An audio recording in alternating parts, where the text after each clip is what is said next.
So we've got 26. Welcome, everybody. Welcome in, welcome in. Let me see what's done. Do you have a sample of this? A book? Really matter. We have a lot of Covers? I got like a book million. samples. Yeah. I know. Like which one would you like? Just any. Just any.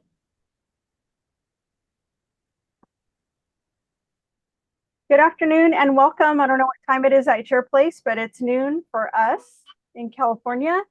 And we are Kristi. I'm Kristi, and Monique is coming back in just a moment. And we're going to teach you guys how to create a Barebones junk journal.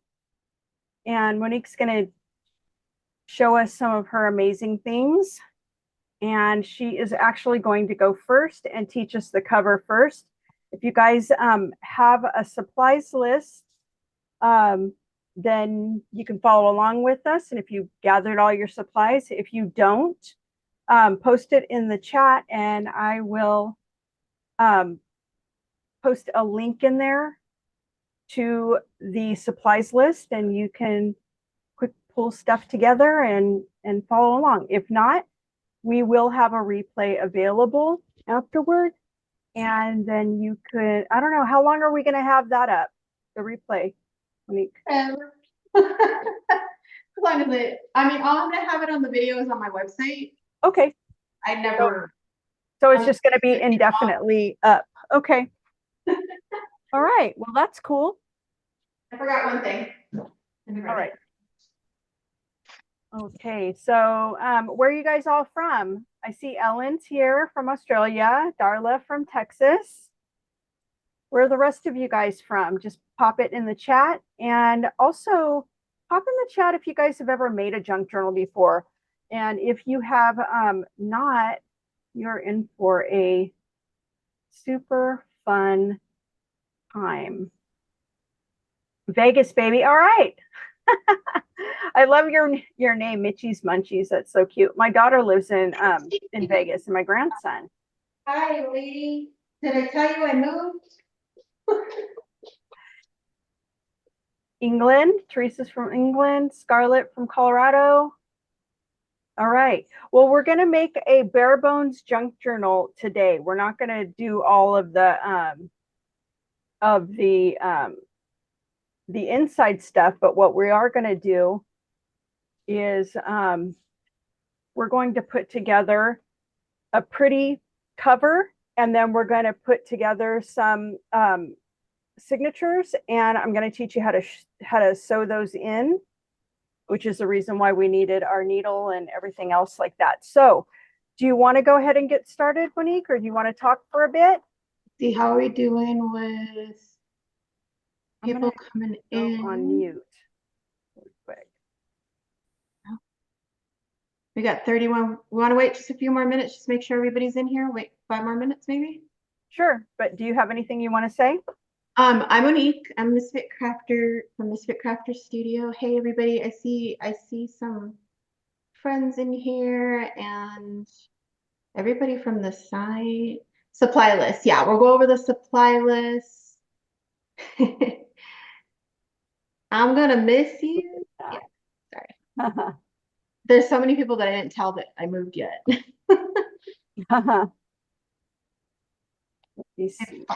But yeah, it's gonna be fun. This is gonna be really, really fun. This is the first time we've done actual like an actual thing together. Yeah, like both of us. This. I dropped my thread. I had to grab it. There we go. We're pretty chill. So you know, we don't stress out about nothing. Yeah, we're pretty laid back, which is good. That's why when we found each other, we're like, yeah. I know. We're like, that's my person. All right. So we'll go over the supply list of what we're going to use today. Basically, we're going to teach you how to do the basics of making a junk journal cover. So it's roughly the size that we're going to make. 1 inch spine, and then it's going to be a 5 by 8.5 inch cover is what we're going to make. So you're only going to need the one piece of chipboard, and we'll go over all of those. And then Kristi is going to show you how to gather your insides, your guts of your book, whether it be papers, mail. Oh, I forgot. I haven't finished gluing them all in. But old book pages, whatever you have laying around, grab it. Like I literally went and grabbed me some old glassine bags, and I love using composition book paper, so I'm always got one that I can rip apart. So there's gonna be all that, but we'll go officially over it. Let's see.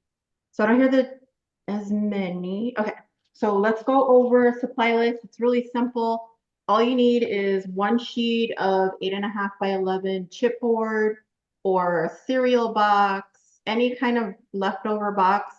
And remember that it can all be adjusted size-wise. If you don't have a big enough, if you want to make it bigger, we're just teaching you the basics. So whatever you cut it, it's really not going to be that big of a deal if you cut it a different size or don't have it quite big enough or something like that. It's pretty simple. And we made it simple so you're only having to use the 1 sheet if you have a sheet. I personally use 30-point chipboard. A lot of people like to use 50-point chipboard, but I like squishy, flexible junk journals for myself. But like I said, cereal box, whatever, you can always add cereal boxes. If you cut them up, you can always layer them so that they're thicker if you want them thicker. But for me, it doesn't make too much of a difference book-wise. Sometimes I will double them if I'm going to make a really big book. And then you're going to want just 3 sheets of 8.5 by 11 is about standard, unless you have like a 12 by 24-inch sheet of paper. But about 3 8.5 by 11s, just any base color cardstock, paper, whatever it is that you want to cover your book in. So I forgot to grab mine out of the stack now. But as long as you have like just a few sheets of even printed paper, if you want to go ahead and print them out real quick, if you still need to print any papers, but something just to do your cover in. It could be solid sheet, it can be pattern like that. You're going to want about 26 sheets of filler paper, and that's going to be what we call your signatures. Your signatures are going to be the guys that go in the inside right here. It's around that. It doesn't have to be that many. If you want to use less, if you want to use more, that's 13 sheets per signature, because we're going to do 2 signatures that we're going to sew in.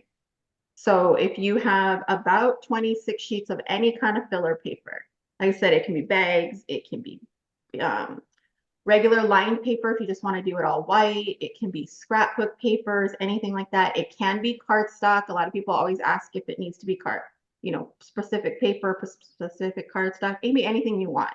It is your book to do what you want with. Then you're just going to want twine or wax thread, so just some sort of twine or something, and a wide-eyed needle about that big. It's just as long as your twine gets in there and it's a fairly thick needle, it'll get through all your chipboard, because you actually have to like poke through your chipboard and everything. This one's like wax thread. You can use wax thread, twine, string. I wouldn't use regular sewing thread. That's too thin. And you'll likely cut through your papers if you're using sewing thread. Like I said, though, thicker, they call it, twine's usually the easiest. Even if you have yarn, thin yarn works, embroidery thread, things like that. The needle, any kind of fast drying glue or double-sided tape. I personally use the Art Glitter Glue, the Art Institute Glitter Glue. The Berry Glue is a good one.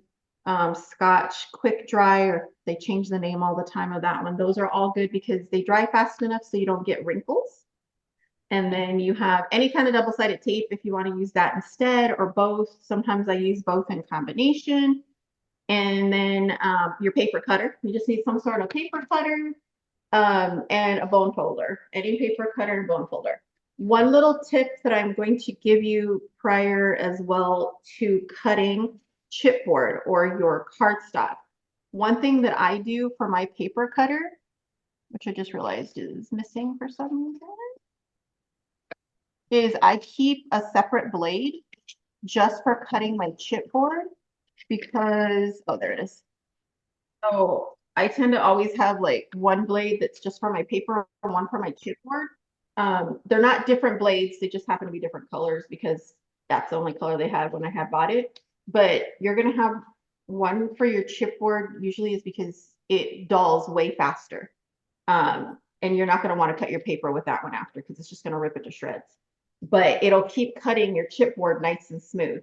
So just a quick tip, always have like a separate blade just for your chipboard. And it will cut through that one, at least a 30-point will. If not, a straight edge and an X-Acto knife work perfectly. And then optionally, if you happen to have it, is the book cover ultimate guide tool, because that is what I use. I put it on my side, sorry. I put it to the side for a second. This is the tool that I make. So if you happen to have one already, pull that out. It's going to help you to make your covers. I'll show you how to make the cover with this. And I'll explain the difference of making it with it and without it. It just makes it a lot easier to make your covers. But I'll show you. It's not a big deal if you don't have it. And that's it. That's all you need to make the whole book. And we're going to make the whole book, make it kind of cool. Anybody have questions about the actual supplies?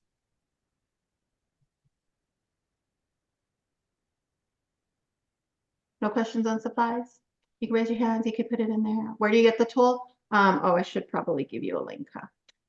But you can grab it on Misfit Crafter. I'll do this easier. Misfit, I'll put it in there. So misfitcraftermenagerie.com will take you directly to my shop, or misfitcrafterstudio.com will take you to the website, and then just click on shop and believe it's like the first thing on there. So if you want to grab the tool, it's always there. And one tip, if you want to get the tool, there are 12 color combinations that you can get. So like this is like the pink and teal. I don't know if I can show you the new color. Let me see. Yeah, I can show you the new color. New color is teal and lavender, and there's a bunch of combinations of colors that you can get. If you see that the color you want is out of stock, pre-order it. Pre-orders, even though it says it can take up to 10 days, usually only take a few days. We're a teeny tiny shop. It's literally myself and my brother printing them all day, every day. So if a color's out of stock, still go ahead and do the pre-order. It might take just a couple of extra days for us to ship it out. But this way you get the color you want, because most of the time when we do end up refilling a color, it's already been pre-ordered so much that we sell out the day that it got pre-ordered, if that makes sense. But yeah. And I'm about to restock the shop with what we actually have. So I got plenty if anybody wants that. Any other questions on supplies? If not, I'm going to adjust my camera real quick. So I'm going to go off camera. If you still have questions, go ahead and put on there, raise your hand, just go ahead and unmute yourself and ask. We're pretty informal. But let me stop my video just so I don't make you guys sick, and I'm going to move my camera so you guys can see my desk, okay? Go.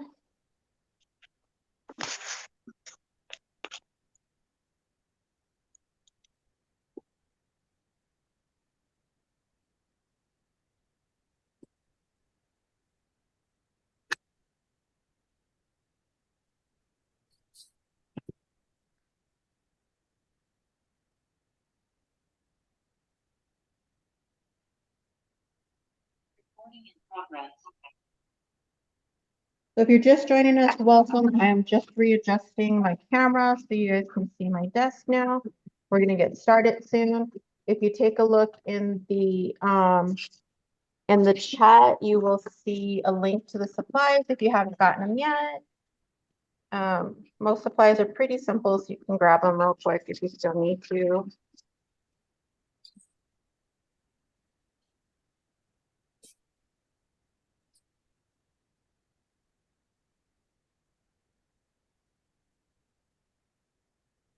Does anyone have any questions before we get started?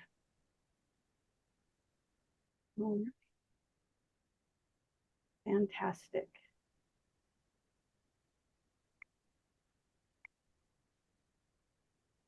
Sorry, I had to make my brain work for a second to make sure I was facing this camera the right way.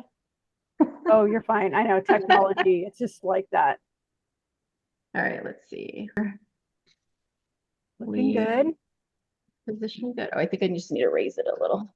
If you guys want to see Monique's desk larger, you'll need to mouse over her screen, the one you want to see, and then click on the 3 little dots and then pin.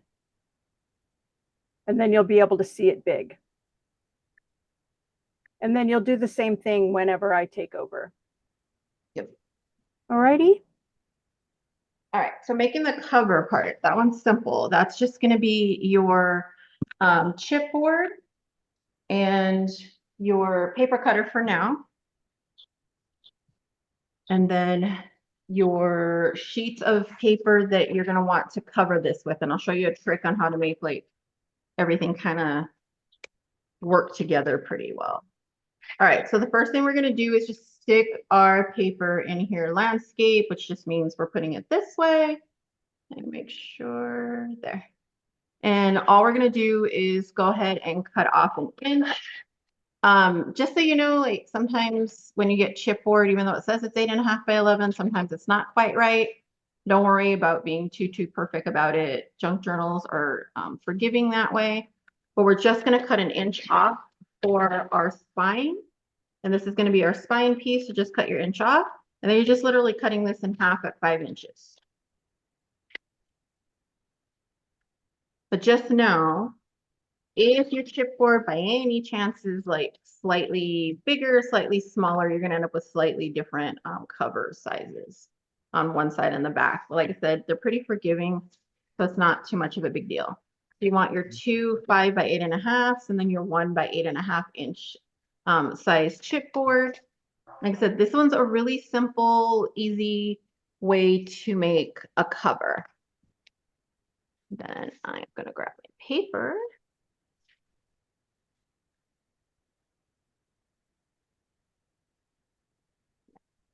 And 2 of these guys, 2 sheets of paper will do the outside of your cover. And then 1 sheet is going to be for the inside of your cover. That's pretty. I think that's my hardest part whenever I'm making covers or anything else, is picking the paper that I want, because it always looks so pretty. All right. I'm taking off my other blade and I'm just trimming up my sheets of paper. So if your papers do have borders, go ahead and cut off your borders. All I'm doing is cutting off one side of my border because I'm going to glue my 2 sheets of paper together.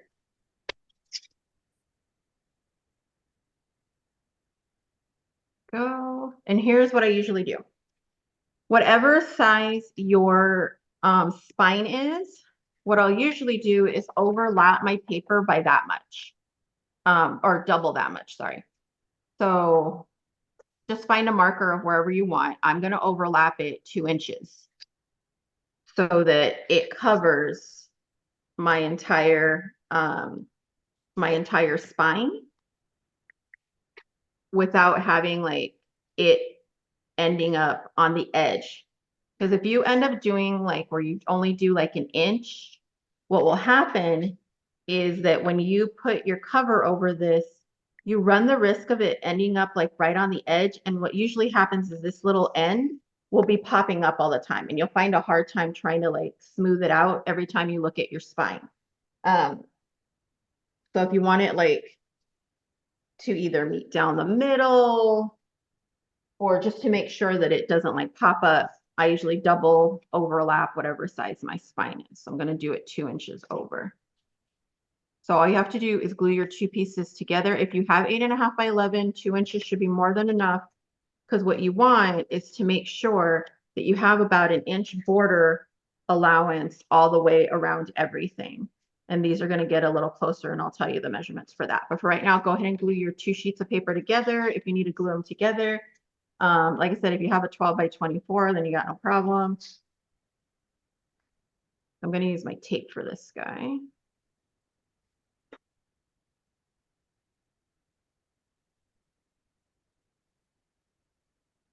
I said, if you have any questions, put in the chat or just go ahead and pop up.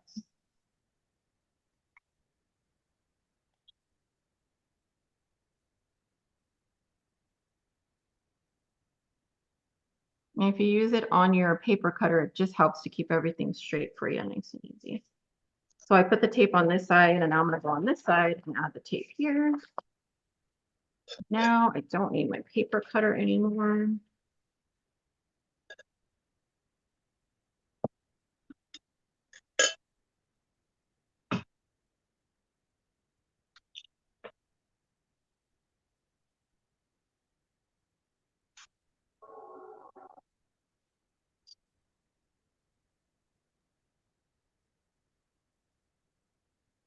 It also helps to kind of reinforce and make your spine a little bit thicker when you overlap it that much.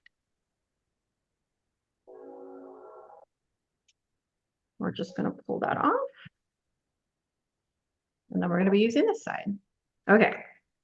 So let me move this way. There's a couple of ways that we can do this. So we can kind of eyeball putting this in the center if you want to keep it in between the 2 borders of where you overlapped your paper. Now, with my tool, or you can do this with a ruler or anything else just to help you line up. The tool, I can line it up right here at the top and just make sure it's flush with the top by just holding it right here. This is 1 inch. So whether you have a 1-inch mark anywhere, like I said, don't worry about being too technical about it. Eyeball it, make sure it's 1 inch in. You can get a ruler just like this, and you can put it right, at 1 inch, and then just eyeball where the center is going to be of the 2 sides of your paper. If you want to really get technical, you can measure your paper out and make sure you're right in the center, but just make sure that you're 1 inch from the top and put this in the middle. And all you got to do is glue that one down.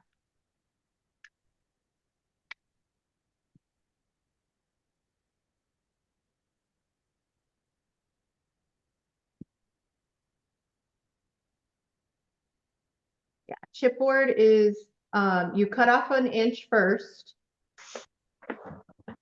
Yeah, you cut off 1 inch first, which is 8.5 by 1 inch. And then for the spine, and then you just cut the chipboard in half, which is 5 by 8.5. You just had a question about it. Okay. Here's where the tool comes in handy. But again, if you don't have the tool, it's not a big deal. You just need to measure a little. The tool just helps you not have to measure. So I usually turn it this way. With the tool, this is your spine gapping tool. You always want to make sure you have a good gap between your cover and your spine. You want it to be roughly a 1/4 inch. The tool itself has a 1/4 inch gap right here. Just so I can explain the tool really quick. The tool has 2 sides. It has an A side, which is 30 millimeter. It has a B side, which is 5 millimeter. Most of the time, most people use the A side, and that's how you know what side of this you're going to use, because it has 2 sides. One is thinner and one is thicker. And the reason for that is that on this side, the easiest way to tell if you're using the correct side is if you get your chipboard and you can slide it under here, then you know you're using the correct side. If your chipboard does not fit under here, and that will usually happen if you're using like a really thick old book board cover, or if you're using a canvas panel. A lot of people like to make books out of canvas panels, and it won't fit under here, then you flip it to the other side. That just helps you to know what side of the tool to use. Now, if you don't have a tool, all you're going to do is get yourself anything, or literally just measure with this a 1/4 inch, you know, with your ruler, and then you put your other sheet there and just try to make sure that it lines up this way also. I'm going to use a tool for that part because I don't see very well. So the tool helps me with my vision a lot. So all I'm going to do is gap it a 1/4 inch. Add my glue. This part is like a T-square, so it'll help make sure that it lines up this way and this way a 1/4 inch. But if not, grab that ruler and just hold it a 1/4 inch past it. And then you just do the same thing with the other side.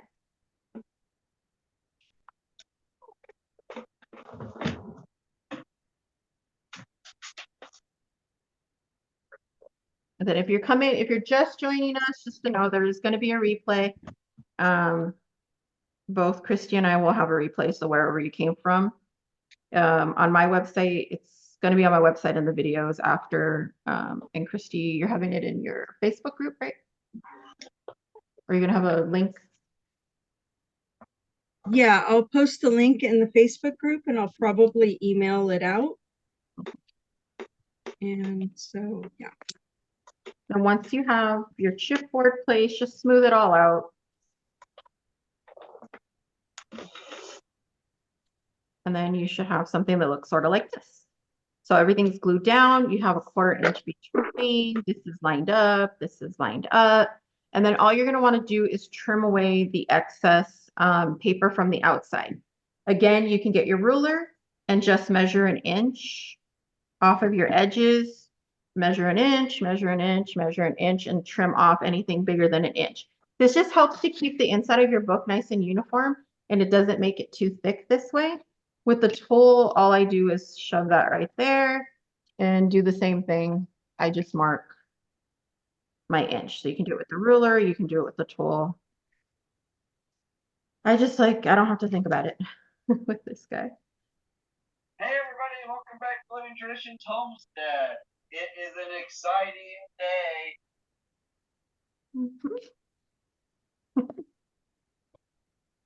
Yeah, you can grab the tool or you can grab your ruler, just trim off all that excess. In our new raised bed garden.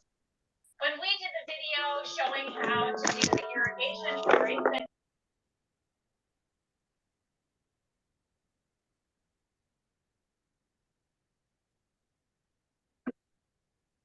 And you can use your scissors, you can use your paper trimmer, however you want to get the rest of those edges off. I usually use scissors, but I forgot my scissors, or at least my big ones. I don't know where they are right now. I'm about 2.5 weeks into my move, and I'm still trying to find everything.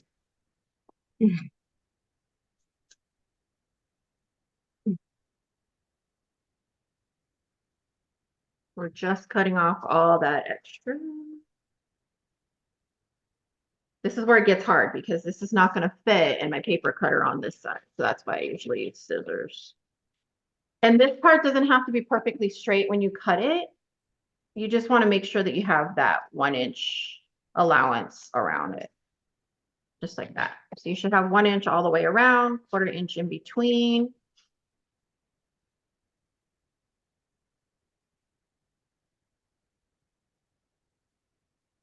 Clear up all these guys.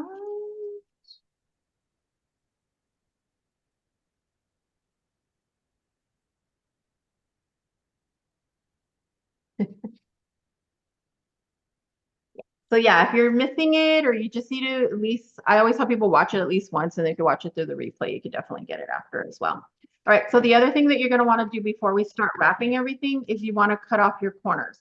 Whenever you cut off your corners, if you've ever done quilting, sewing, anything else like that, you always want to leave a little gap from the corner up a little bit, about a 1/4 inch or so, just under a quarter, about what I want to say like 2 5/8. I forget.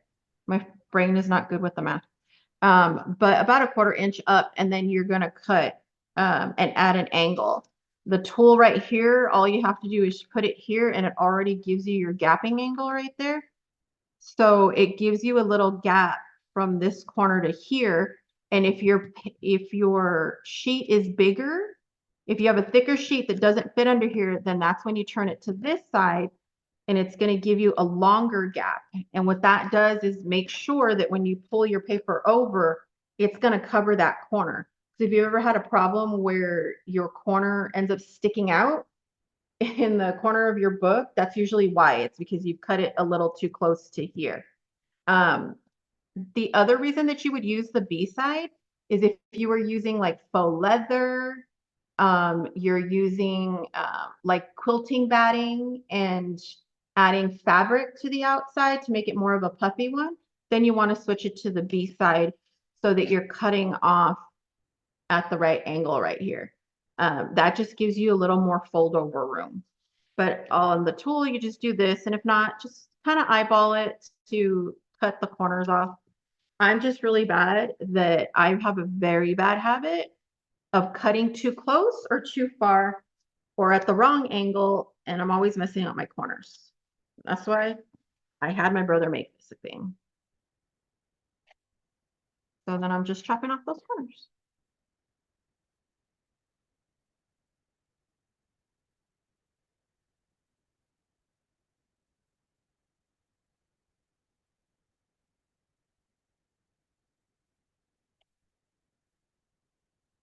We'll have all our four corners chopped off. Now here's a little trick. One thing I get asked the most, how do you keep your paper from cracking? How do you keep your cardstock from cracking? Because this is where we start getting our cracks and stuff. So a couple of tips. Some of the papers that you use, no matter what, they're gonna crack. Can't help it.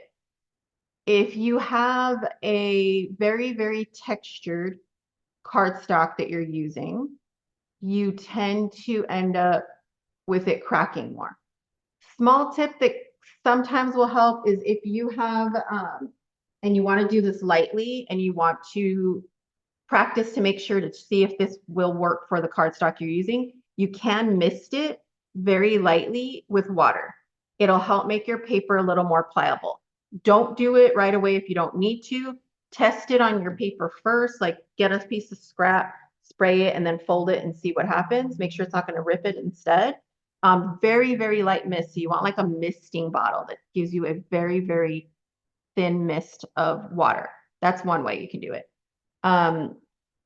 The other thing is just be aware of the cardstock and the paper that you're using. The paper that I happen to be using is a 33-pound double-sided matte finished presentation or photo paper. So it's really pliable. So I love it because it moves just really easily when I want to cover things. If I'm using cardstock, anything else, one of the little tricks that I do is, it sounds funny, but massage your paper a little bit. Get it warmed up a little bit. It helps your fibers of your paper stretch a little bit. It sounds weird, but it does work most of the time. What I'll usually do is just kind of gently rub my hands on the side of it for a second until I finally get it going straight up. And then I'll use like my tool or just my hand. And then just make sure that it's going straight up first. And this just helps get the fibers kind of starting to stretch out on that paper. Because you remember, paper is made with, paper fibers, and they do stretch just a little. But this helps to prevent your cracking as much as possible. And then you just do the same thing on all four sides. Instead of like immediately folding it over and just flattening it, just give it a second. It's trying to wake up and it's like trying to stretch, and it doesn't want to do those bends yet. So you got to warm it up and then make it go over. And then once you've done that, then go in and slowly burnish it down. You don't have to do this for every paper, but it's really good if you're using really thick paper, paper that you know tends to crack on you, things like that. But after that, just burnish it down. Burnishing just means flattening it out. Whether you have a bone folder, tool, whatever you got, just flatten that guy out.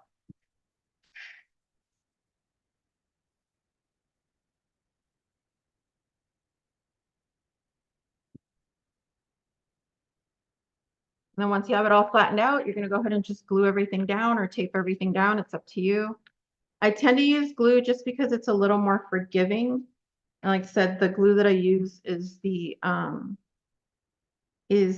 glitter glue. It's a fast drying glue, but it's not too fast that I don't have time to play with it like right now. I gotta pull that a little better. There we go.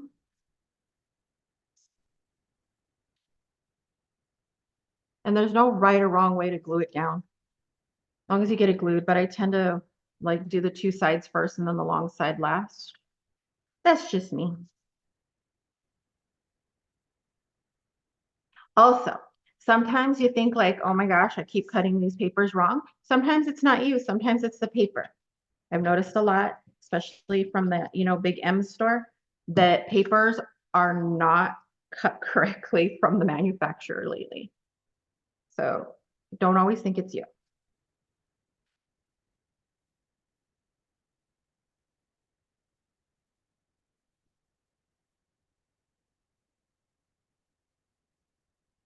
And sorry, it's making that funny noise because of the type of paper that it is. It has like a really cool coating on it.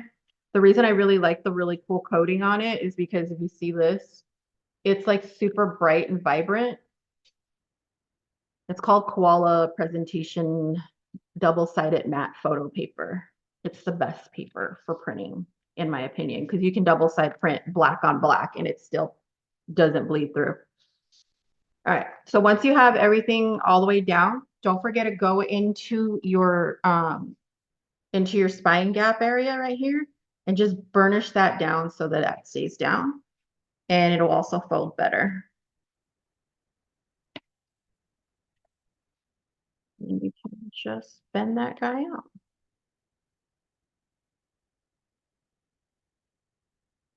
And then you got your cover. And now you can see what will happen is where I had cut the lines right here. What I'll usually do is use that for the back. And then I have all this. And then if you want to, on this side, you can find your spine gap again and just push down. Always have to feel for it a little. And it just gives it a nice finish.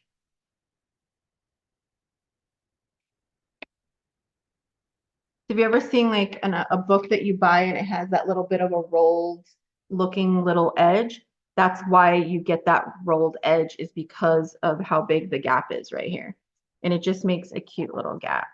And then you got your cover all done like that. And the only thing left to do is to cover the inside of your book. How are we doing so far?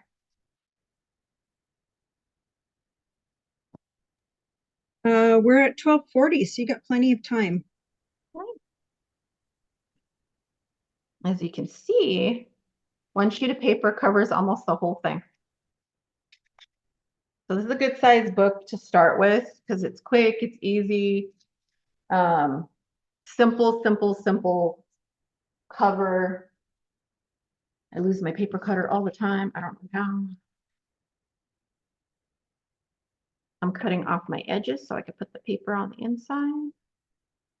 And then it's up to you if you want. You can reinforce your spine by putting an extra, reinforce it and also just make it look kind of cute. I'll show you a little way to just make the inside spine look a little cute and the outside spine a little cute, since we got plenty of time still.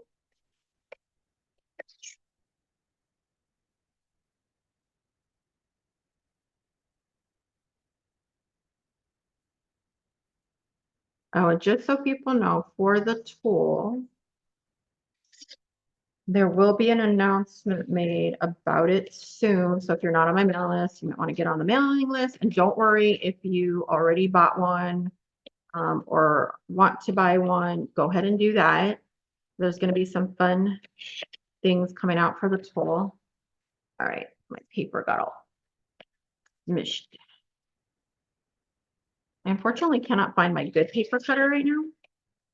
And I can't find blades online for some reason for this paper cutter refill. Amazon didn't have them. So it keeps killing my paper right now.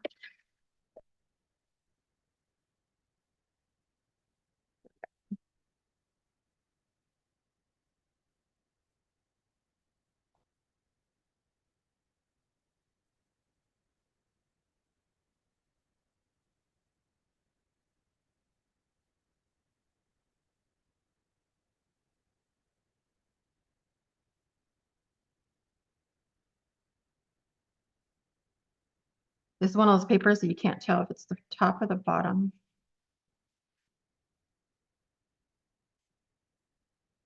But I guess that's what it's meant to look like.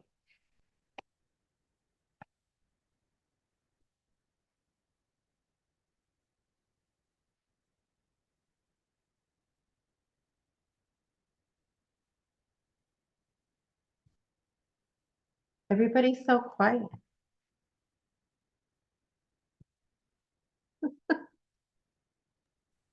Want us to talk? Anybody want to show us the cover? I see Kristi's. Yeah.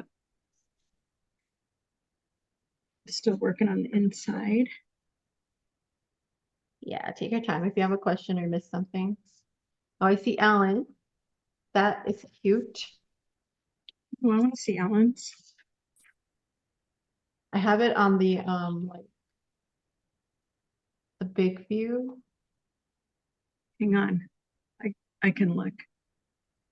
Okay, Ellen, show me. Very nice. Love that. Anybody else want to show? Hi, Pam. Hi, I got here a little late. I'm so sorry about that, but I'm just so happy to be here. I love this book tutorial that you're showing. Yeah, it's such a fun book to do. I'm glad you're here. Very much. I'm happy to be here. I saw her. I was like, oh, look, Pansy.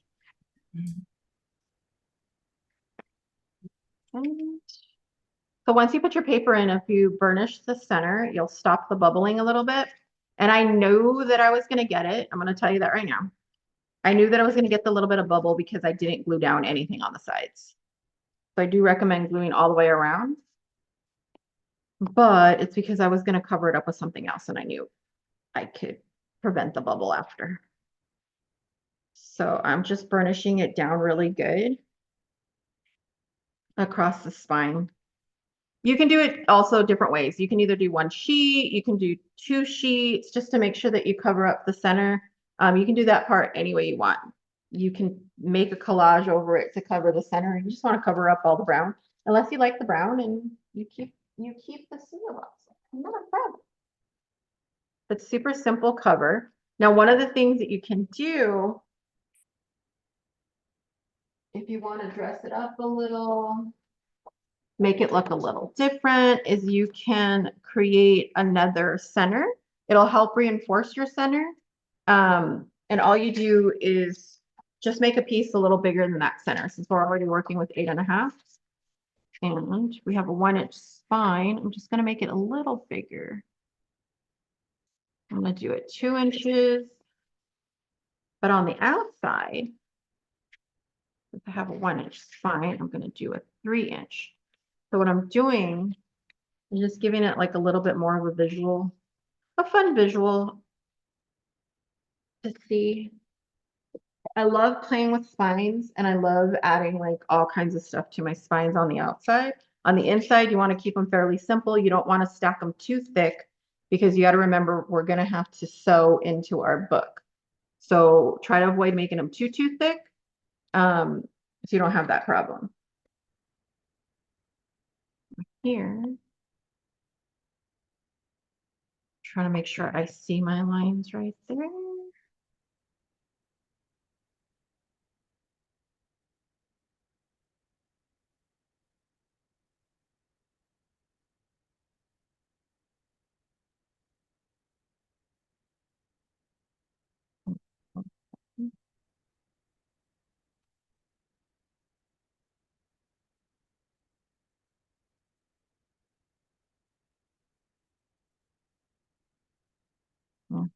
I was trying to make sure I get it in the center as much as possible, but I know I'm off. Because once you put together your book, remember we started off with an 8.5 by 11, but if you can see, this is now 11.5 inches long because of those 2 1/4-inch gaps we made.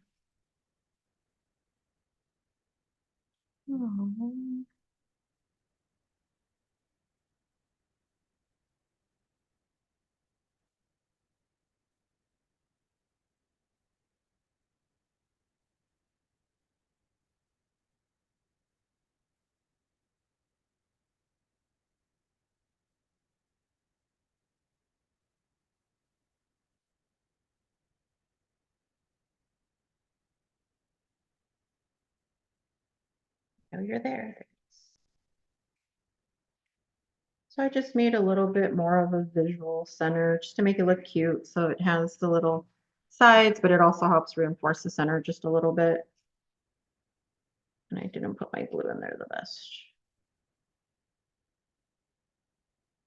Oh, another thing I love about this paper is if you do get glue on the side of it, it easily wipes off on the outside if you get it quick enough, instead of having to get like an eraser or something. I can't say enough about this paper. I love it.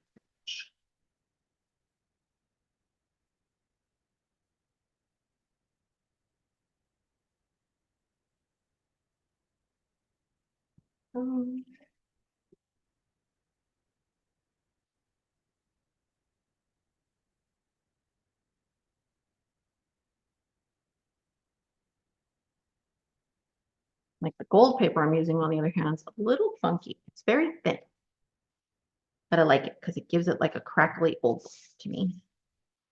There we go. And then if you want to do the same thing on the outside, you can add another piece to the outside so that you make a cute little edged border for the outside of your book all the way around. What I'll usually do is if I put one on the outside, I only put glue on the edge here and glue on the edge and just a little down the middle. And I leave kind of the part where it's going to wrap around. I will leave that free of glue because that will help with it opening and closing without having to like pull on your paper when you do it. So that helps a lot to keep the pull. Plus it'll still keep that cute little edge look a book has. I just go in here and mess with my edges. Now you have a cute cover. Cute cover. And it's nice. This size is really nice. If you want to like sell your books and you want to make a lot at the same time, this is like a really great assembly line size of a book, because like I said, you're using one sheet of chipboard and you're just cutting off an inch, cutting it in half. You can make a whole bunch of those, pile them up all at once, put together a bunch of covers, and then just fill in all your insides like that.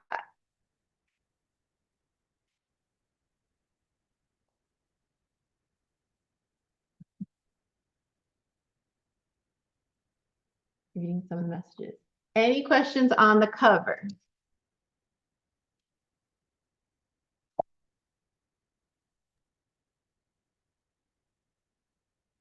Right.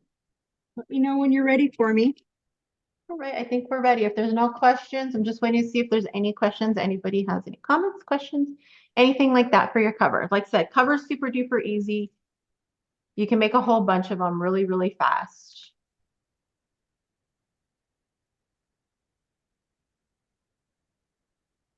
I think we're good with questions. Well, I'll go ahead and get started, and then we can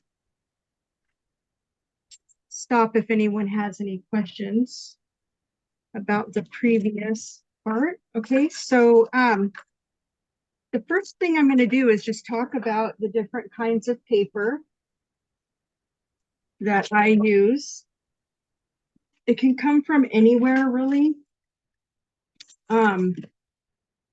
Firstly, it's a different cover that I had. You can use, printed papers. Get myself up on the screen because I'm confusing myself.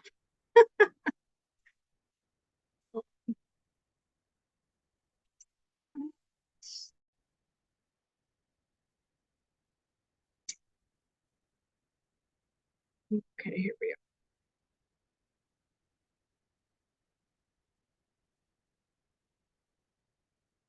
All right, so these are some papers that I made, and so I'm going to be using a lot of these, and so it's nice to have some pretty paper, but every single paper doesn't have to be pretty. Some of them, it depends on what kind of look you're going for. You're going for a newer look. You're not going to want to use your coffee and tea dyed paper that's kind of, you know, tattered on the edges and things. But you can use that. The reason I probably won't use this is because I actually had made these ones that look tea dyed in various different colors and I kind of wanted it not have a lot of the torn edges and like that I do with some of my other books. So but you absolutely can use, you know, any of your tea paper, whatever. You don't have to make it look new the way mine will, or new-ish mine will. But I also like to use parchment paper, or vellum is fine. And it's really, really nice, especially if you are going to have like a patterned paper behind it. It's really, really pretty.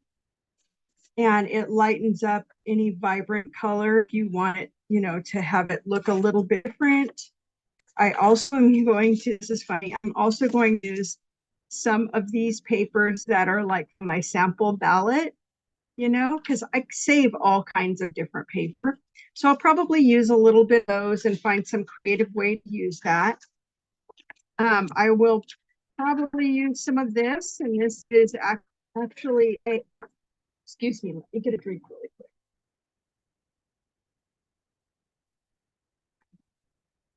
Dry throat. This is actually that paper that they crumble up inside of Amazon boxes, or if you get Grove Collaborative boxes, they scrunch all this stuff up so that everything doesn't move around in there. And I save this all the time because I like to use it. Because look, you know, I go to Hobby Lobby and buy papers that look all crinkled out for $1.99 a piece, right? When really I could probably create sort of the same kind of idea with this. Other things that I use are things like Bible pages. Like if I pick up old Bibles or old dictionaries or something over at the store, you know, I tend to you know, pull pages out, and I can either read them or I can make pockets out of these or something like that. And what's fun is if you have like a theme, actually, you can pull out a word or a couple of words out of your dictionary that actually have to do with whatever it is or theme. But I'm not going to do that today. I'm just going to put some of these pages. And then I also pick up books from other kinds of books from the thrift store. And the reason is because sometimes there's just really interesting and strange, you know, patterns and pictures, you know, that you can use, and it just creates like a certain feel or look. This is, see, there's like these rocks or these mountains, you know. So this is just called The Family of Man.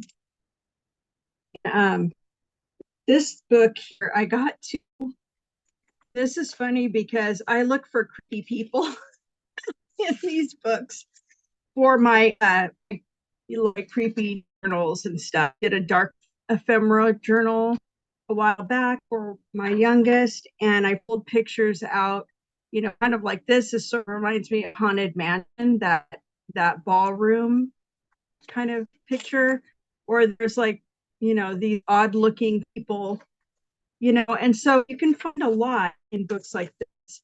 This is also a really popular, I think I'm going to use this actually. This is a really popular thing of this type of writing, you know, like old letters, you know, and they look vintage and really cool. And then if I want to use those, I can use those somewhere, and then I can take this part and just use it for a pocket or do something else. So there are lots and lots of different ideas that you can use for this. You can use envelopes, your mails, like return address envelopes you can use. You can use these kinds of envelopes. This is too big, I think, for this one. Maybe it is, maybe it isn't. But even at that, maybe I will do this. I'll show you guys how to use these. And you can use any size. I usually use smaller ones, but I'll use this. You can use so many different things.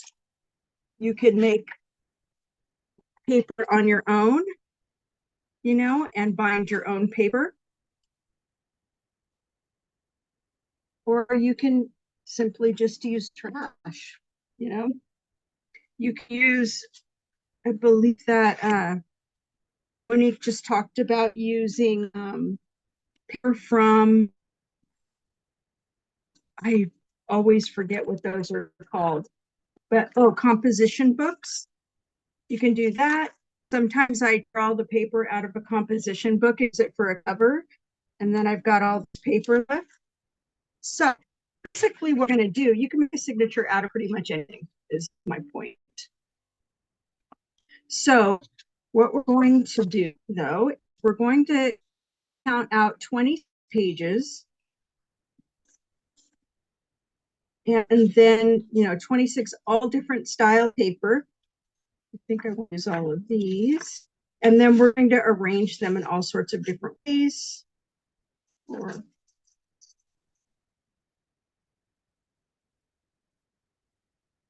parchment stick. So 8, 9.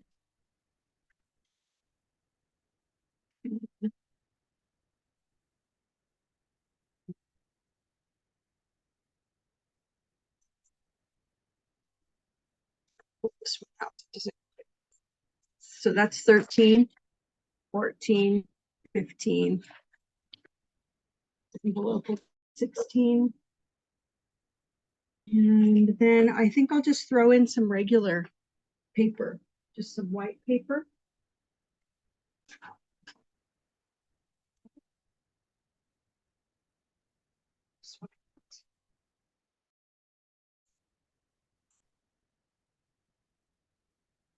And I can just fill in the rest with just regular inkjet paper.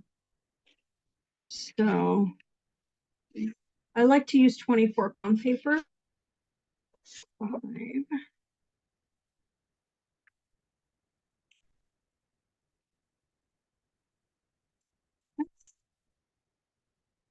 I have before 14. 2.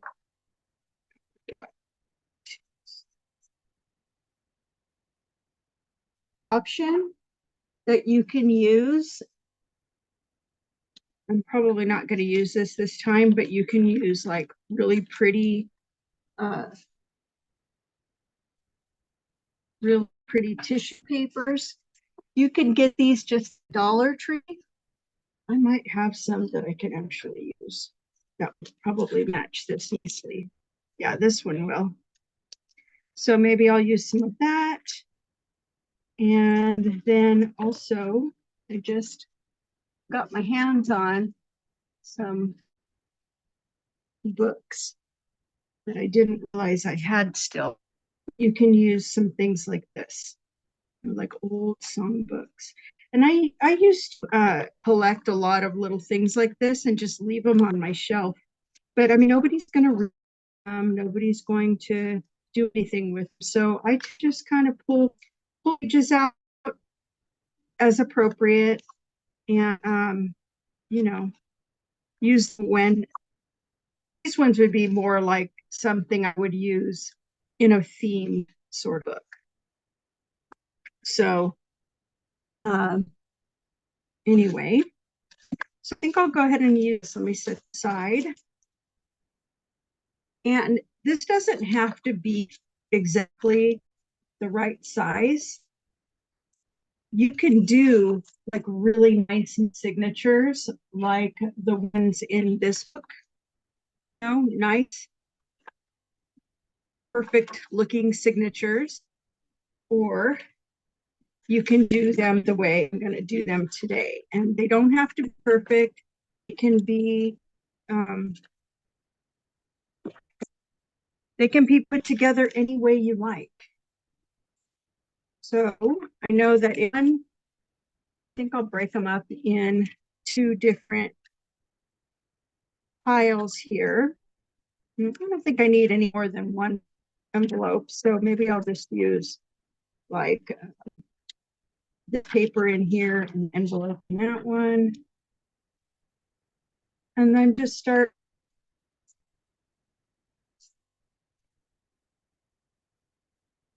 passing them out. And I think what it is each.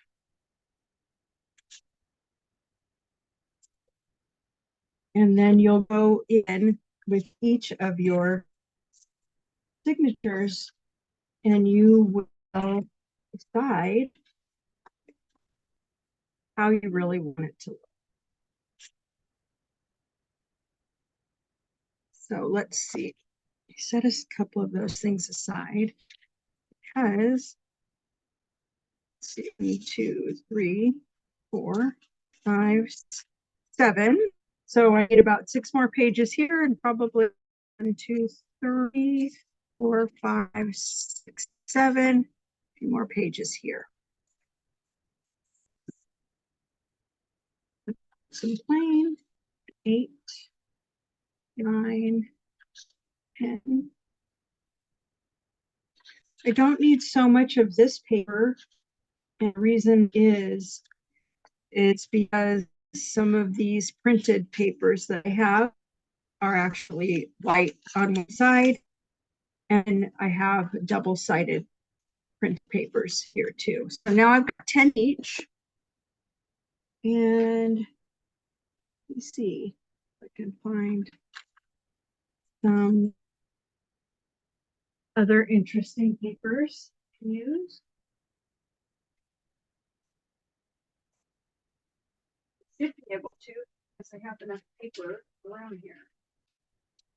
So I can get some of my cardstock of various colors.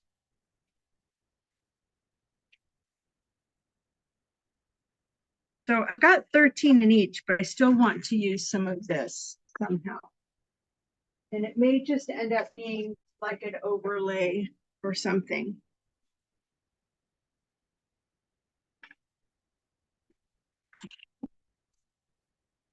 Let me see if I can just figure out an easy way to do it.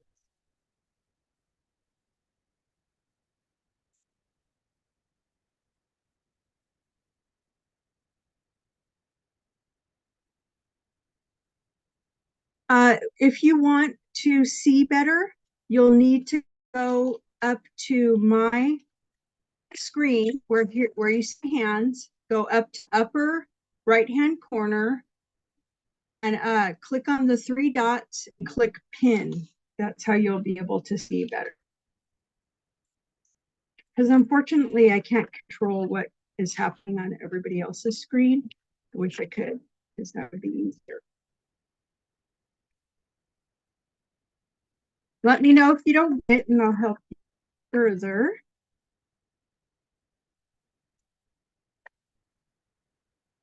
When you're cutting with a blade like this, always use a rule with cork on the other end or on the other side so it doesn't flip. Always use a very sharp blade. Otherwise, you'll chew up your paper in terrible ways.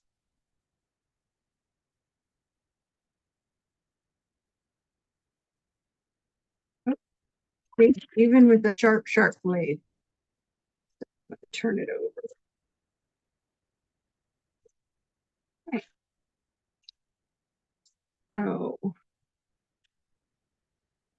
other side. Oh, okay, let's see. So I have a few of these pages. And so I'll go ahead and put maybe 2 in each one and see how that works. See how I like it. The cool thing about a junk journal is that you don't have to do it any way. You can do it any way you want. So there's no specific way. So one thing that you're gonna really want to do, if you want to make junk journals a lot, you really don't have to do this, but you might want to get one of these boards because they're super handy for marking or scoring, I'm sorry, these pages right spot if you need that. So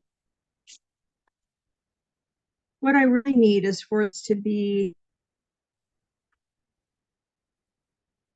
about 11 3/4, 11 and a half long, just like, yeah, I guess just like another piece of paper. So I think what I'll do is this. You can do this or not do it. It's entirely up to you, but I'm going to do this 4 and a half. Way I can do that. And sorry, sometimes I get in my head and I'm thinking, oh, that's normal for me. I don't know if it's normal for everyone else. But you can do some kind of a fold out like this, cut this side off and have, two openings, and perhaps, cut here and have, a tuck. So we're going to hang on to that for a second. But for now, I think what I'm going to do is just kind of go through and just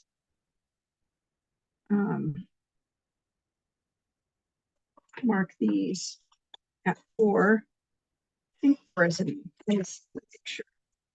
I might hate it if I just do 4. Yeah, like it. Let me do 4 and a half.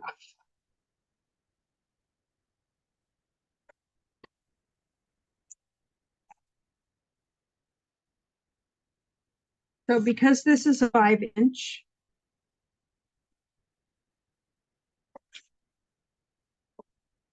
we want to figure out how long we want our pages to be. And I'll go about this is 5, and then I'll go about, I think,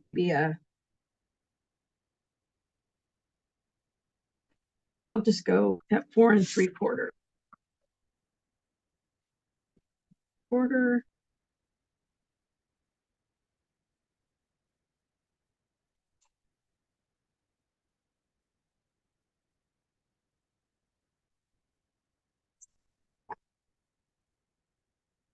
So I did 4 3/4 and 9 1/4. I think that would be right. Maybe 9 1/2, but that's okay. I'm not worried about it. I also really mind much folding my papers up and having them be a little bit off like this, because it just adds interest. So I'm going to leave this like this, but if you want all your pages to line up flush on the side, you're going to want to do 4 3/4 or 4 1/2, whichever one you prefer. So we'll do 4 3/4 and 9 1/2.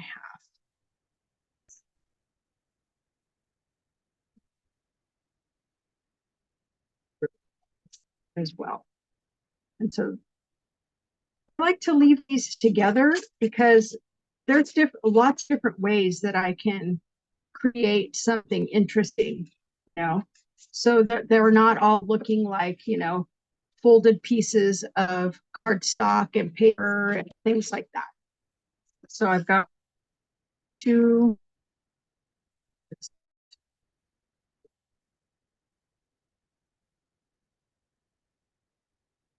4 3/4 and 9.5. Then I think what I'm going to do here is use this as sort of a cover for a signature. So I'm just going to fold this in half, actually.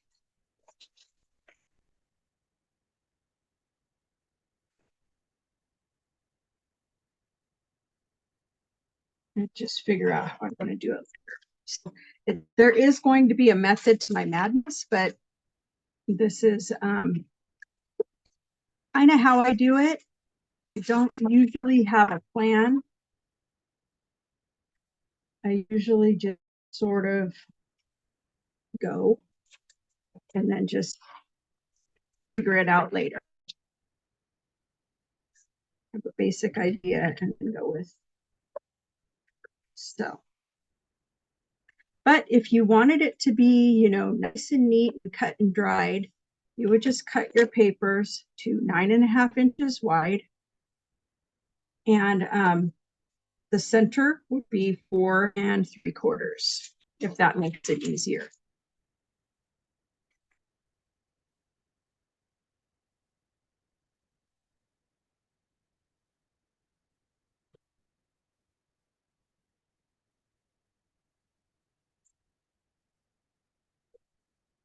One. The only thing I don't love about these scoreboards is that you can't really do that many scores or that many pieces of paper at the same time. It's kind of a bummer. I think I'm just going to fill on this. And those in a little bit and finish these up.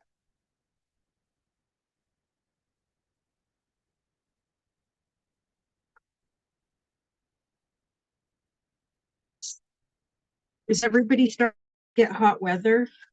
Because I'm in like Southern California.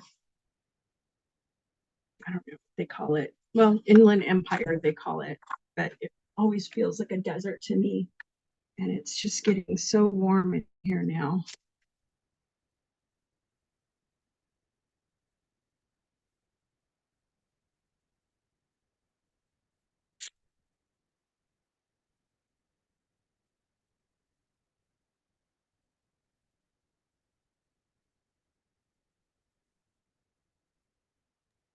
Like I'm practically in the same place you are, so except I think I get slightly cooler because I'm upper, I think. Yeah. Yeah. I'm Midwest, but I thought winter was never going to end. It just kept coming back and coming back and coming back. And like I didn't even get lilacs this year because the cold weather just was killing things off. But today it's sunshiny and beautiful and low 70s. So I'm enjoying this. Low 70s is amazing. I'm pretty sure that it's probably something like 80 outside. And in my house, it just gets kind of warm. I don't have butter on or anything. Because, you know, when I do an event, something like this, I'm always nervous that people are going to hear a whole bunch of like noise and stuff in the background. So I don't have my air on at this time. My neighbors are mowing their lawn right now. Oh, I can't hear. You don't hear I it can't too hear bad. it at all. The windows here are not too bad, which I like, and it kills a lot of sound, which is nice. That's good. All right, so I got pretty much everything with a basic score line.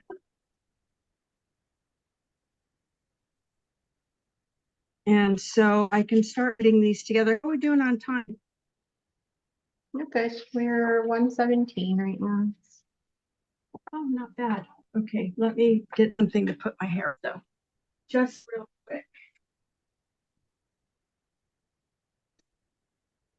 All right.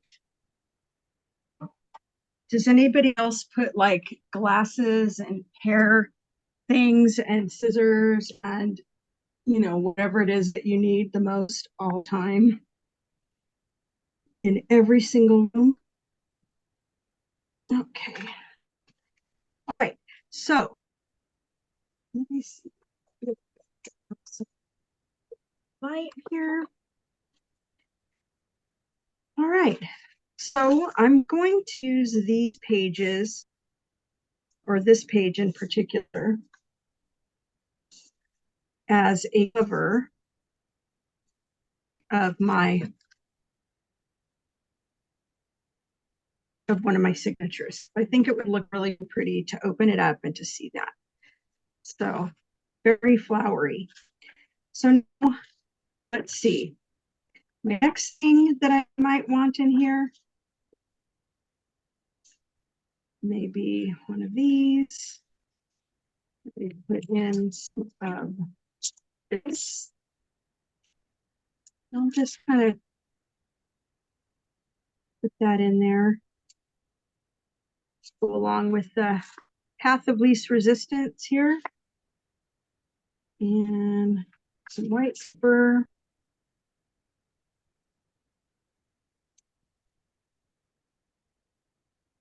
And you don't have to worry too much, you know, if, oops, I guess I should have folded all these.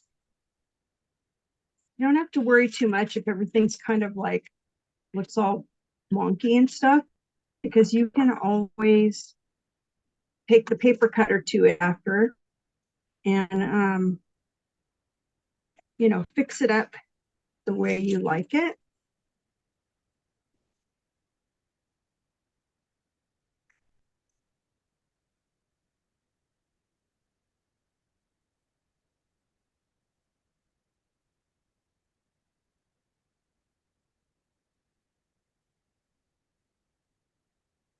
Oh, I'm going to do this too fast.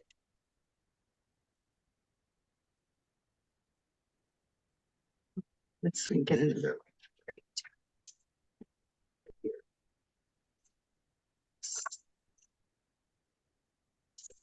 This way.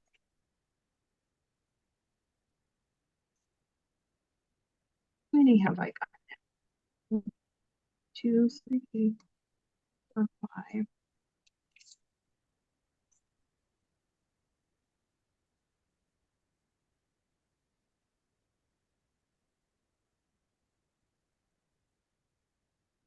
Parchment is really, really thick.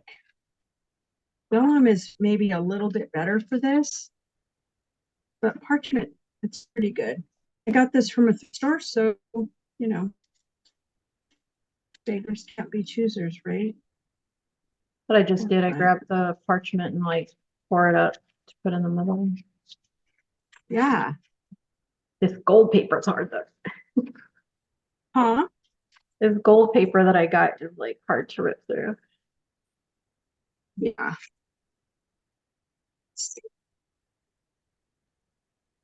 I like ripping.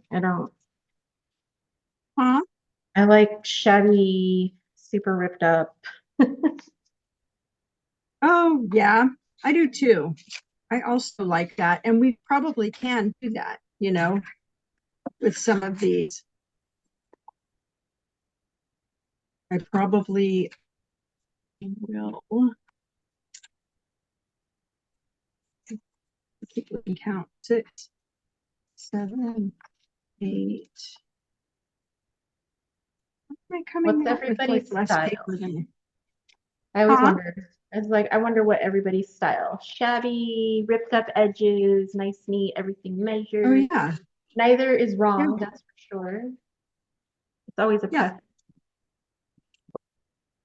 Yeah, I love to hear how people do stuff. So how many of these do I have in here? Like I'm gonna get scissors to help me at Here's least. 1, 2. Yeah, I'll put 1.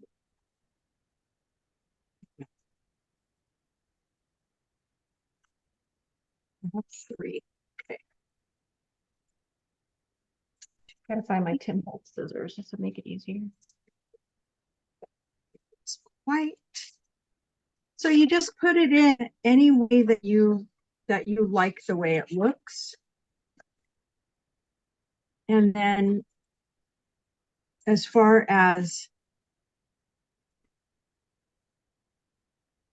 how you embellish and everything, you know, is entirely up to you. Although we will be talking to you about that a little bit later. 6, 7, 8. I've got 10. I think I'm just going to put 10. That's fine, everybody, but you can do 13, you can do 15, you can do whatever works for you, but it feels like this is taking me a long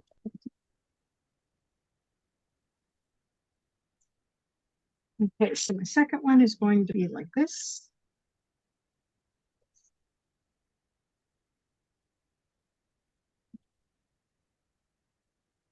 And these are papers that I made and printed on that same koala paper that Monique talks about. And it's a really nice paper. And so I'm really pleased with it. And these double-sided ones were printed on them.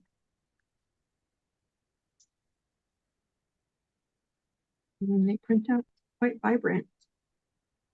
All right, so let me put the yellow in first or the green in.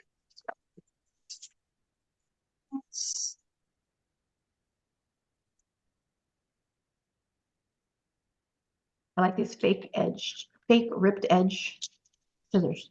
Do you use one of those decal edge rulers ever? I have one. I don't know where it's at. I've used it a few times, but I always forget I have it. I saw do you know who Treasure Books, Natasha? I'm not sure. Okay, she has a video about actually making one of those. So that, I mean, and the way that she did it was just with like, it's like, gosh, she made it in some weird primitive way, you know, just took a regular plastic ruler and like, I don't know if she took like a file to it or something, or what, a file, but it was pretty cool. And if you like me and you go to the drugstores and you get you know, their rulers and stuff. I can remember one time it was like, I think it was like a quarter for all of their supplies. So I came out with like a cart full of things like paper clips and rulers and stuff like that. And so if you get those over there, then you don't have to worry about ruining them. Yeah. And they work pretty well. There's two favorite tools I have for like hacking up your edges. And I don't have them both right now because I think they're both packed. But Tim Holtz has a tool similar to this where it has like a round blade in it and all these slots in it. And you can just rub the edge of your paper with it. This one was by Heidi Swap. Kind of looks like Pac-Man, and there's like a little blade in there. And then you just rub it on the edges, and it gives you a nice little edge. And then there's one called a Heart Attack by, they gave it two names, like one, I forget what the official name was, because for a little while they called it a Heart Attack, and then they changed the name, but the Heart Attack stuck as the nickname. But it's a little heart. I think We Are Memory Keepers made it. It's a heart-shaped thing, something similar to this. And on the little point of the heart up here, it has a little blade like that. but the Oh. surface of the heart is a coarse sandpaper, and you can still get it. It's a coarse sandpaper, wow. and on the other side, it's like a ring, so you can hold it on your finger if you want to like hold it just like as a holder or put on your finger to like distress things. But I really like it, the Yeah. heart attack one, because it has the sandpaper on it. You can also just get like some really good sharp scissors and just do that as Yeah. well. But I sometimes have a habit of crunching and then I end up ripping my paper. So I try not to use that method as much if I don't have to. Yeah. All right. So I don't know how many papers I have in each one, but I have a bunch. So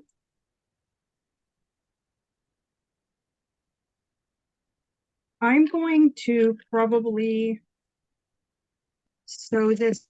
How are we doing? 128. Oh, you know what I forgot, guys? I forgot some of my little ballot papers that I got to put in places. These could be pockets or just decoration or whatever. And then you can also use your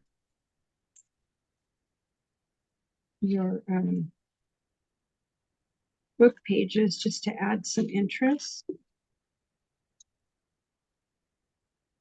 This might actually look really cool. All right, so now that I have all this together, I think I want at least one side to be sort of flush so that I can put a clip on it. But other than that, this looks pretty good. So the next thing that we want to do is poke some holes in the belly of this. And to do that, you're going to need an awl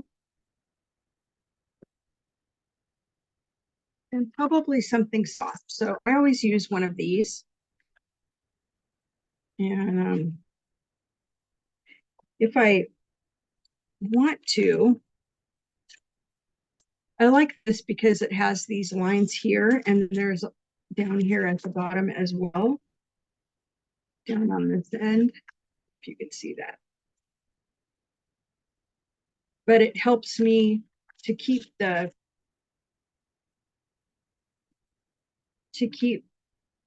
gutter of this or the valley all on the same line. So what I'm going to do is put 3. I'm going to go put 1 in the middle, and I can actually measure this. I don't usually measure these, but if you need measurements, you can put a hole at 4, at 1, and at like, I don't know, 7.5, I guess. That'd be just fine. But you want to know because you want to, oops. Let's see, hang on a second.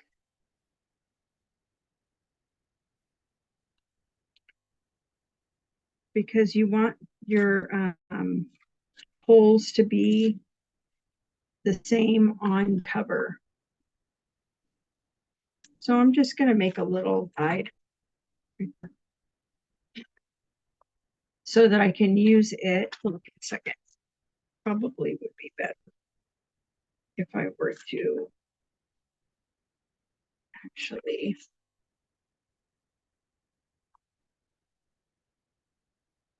put a line here, put a line here to indicate the top and the bottom, because I'll need that information later. So now I'll just do a nice hole with this all. And I'll need to do it with the other one as well. And we're going to do just a simple pamphlet stitch this time.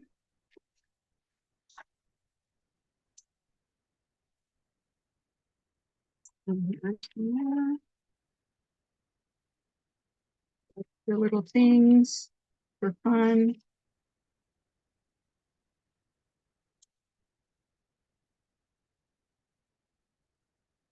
You don't have to worry about where you put it, where you put these things, it's fine.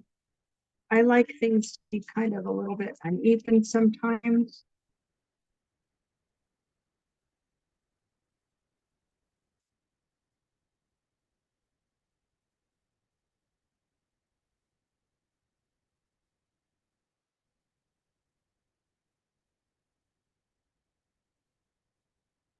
And now I want to add a few clips.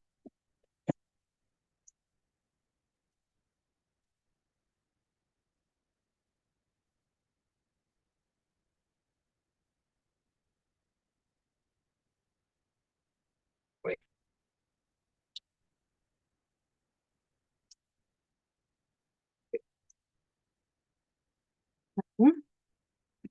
This down so that I could see my lines here. And here it would also work. Well, it would also work with this thing too, but you're not going to be able to poke the holes very well. But I really like things that have guides on it because it's easy to mess up these kinds of projects just by being just a teeny little bit off. Although, you know, like Monique was saying, junk journals are pretty forgiving. All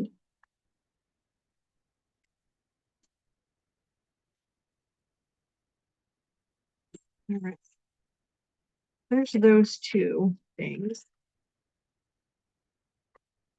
And now I need to figure out where I am going to poke my holes here. And I believe that it might work better for me. Let's see. I want this to be the cover. So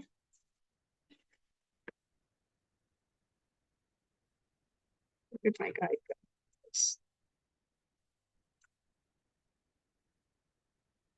Okay, so here are my lines here and here. Actually mark that here and here. And you could, if you don't have one of these, you could just, you know, put like a newspaper or something, like a thick newspaper. Does anybody ever use newspaper anymore? But you do that, or you could find the middle of this. All right, so at 1/2 inch and 1 inch is good.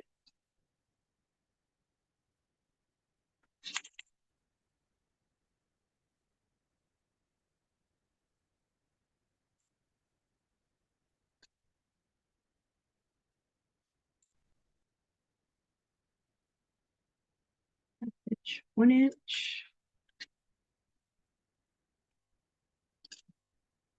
Inch, 1 inch.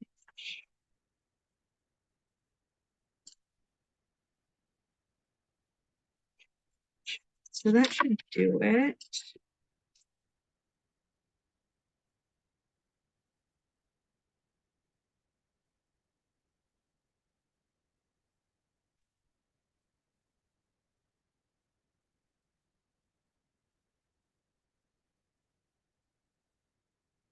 This is called a 3-hole pamphlet stitch.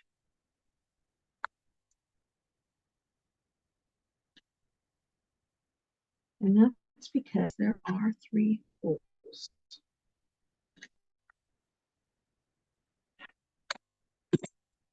So there's a lot of different ways that you can sew your signatures into one of these. But we're going to use this method. Another method I really like using is just sewing the pamphlet stitch on, you know, on just the signature itself, and then using, I'll show you.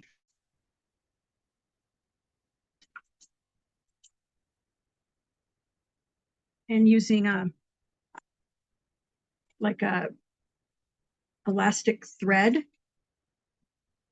And I haven't perfected it yet, but it looks pretty cool, like with, you know, long beads and things.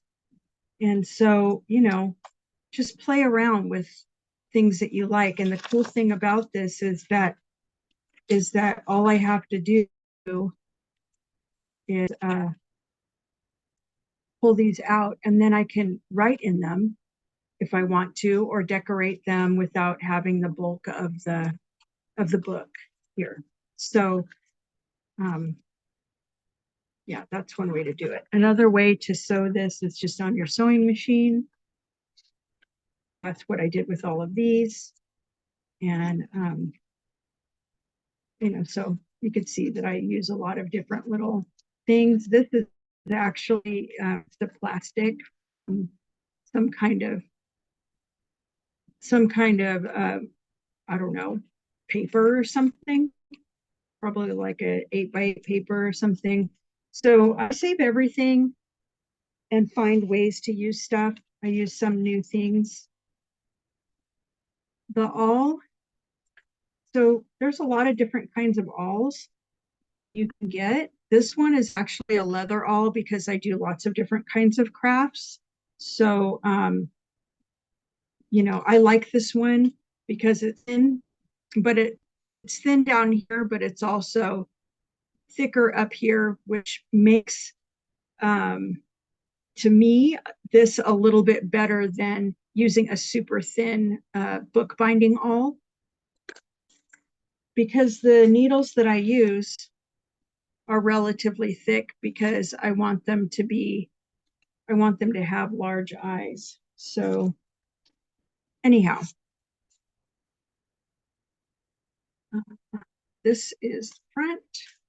So now I want to make sure that my holes are right. And they are. So it can be kind of tricky to sew these in at first, but since this is just a pamphlet stitch, it's really not going to be that big of a deal. So I'm just going to choose like one of these. These are just cotton craft threads. They're not embroidery floss, but these would be more something you might use for sashiko or some other kind of I don't really know what you would use it for because I've never actually seen it before. Before the time that I bought this, so I think I'm going to use orange, which I really like, and I'm going to. I mean, it seems like it's customary to pull about 4 lengths, but I always end up with a ton more left. So whatever, but it's better to be safe than sorry, in my opinion, because it's kind of sucks to run out of thread right in the middle of sewing a stitch. So it's a really super easy stitch. I think it's harder to thread the needle than to do the stitch. I've got an easy way to do it. So probably a sewing cheater, but I just don't like to spend too much time trying to thread my needles, you know?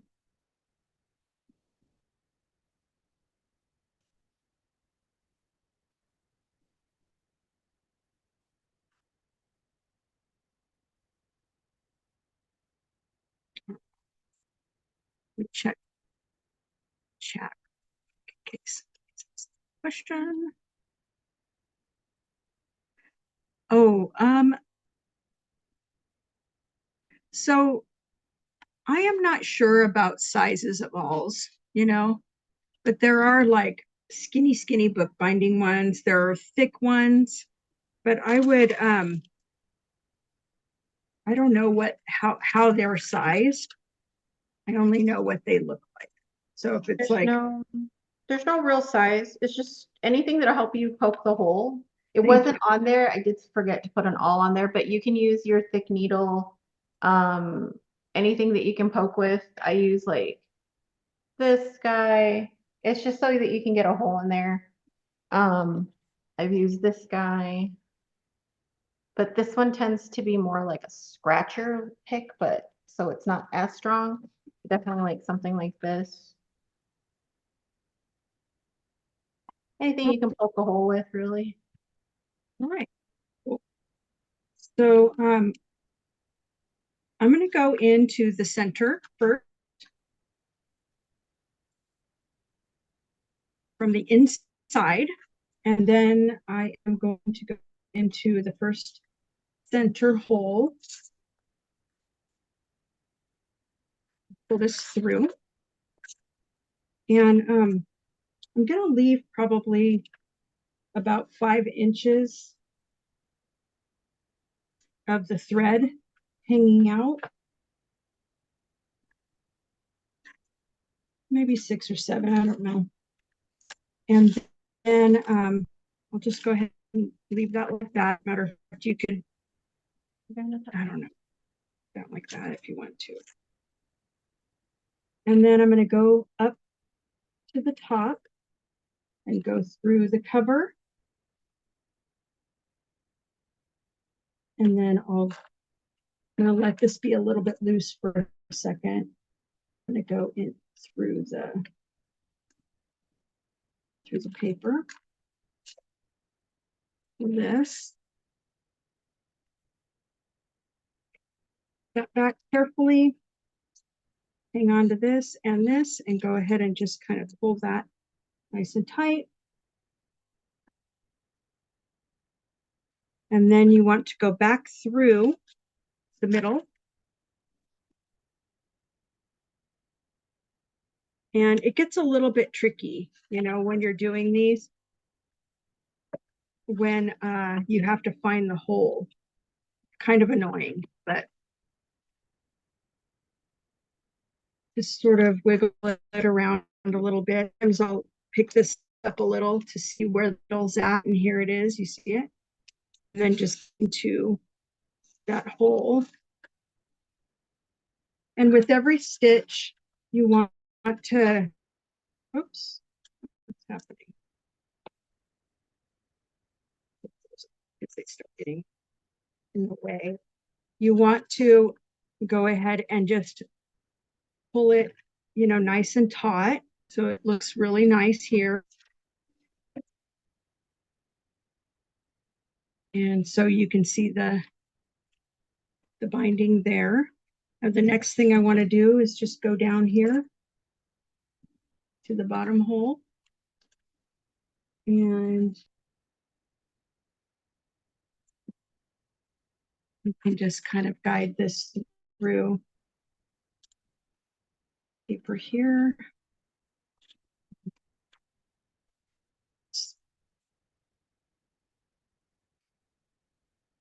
And then put it like this and just sort of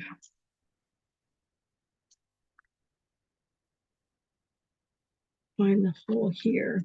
I can usually kind of wiggle my way through. But like I said, it can be kind of a pain, you know, but that's all right.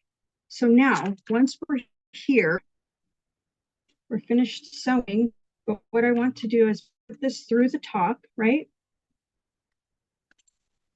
And then I am going to tie a knot. And then cut off a little bit long. And then I can do a bow if I want to.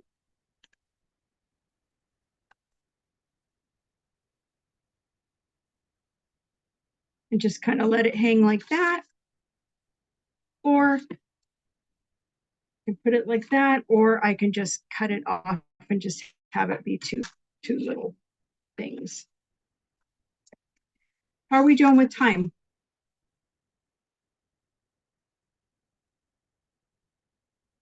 A little loose here. Because we have a couple of, oh, yeah. So that's basically how you do it. And then you would do the same thing with the second one. Sorry about that. Being a little bit. And Monique, do you think we should just go ahead and wrap up and talk about the other thing? Where she's at.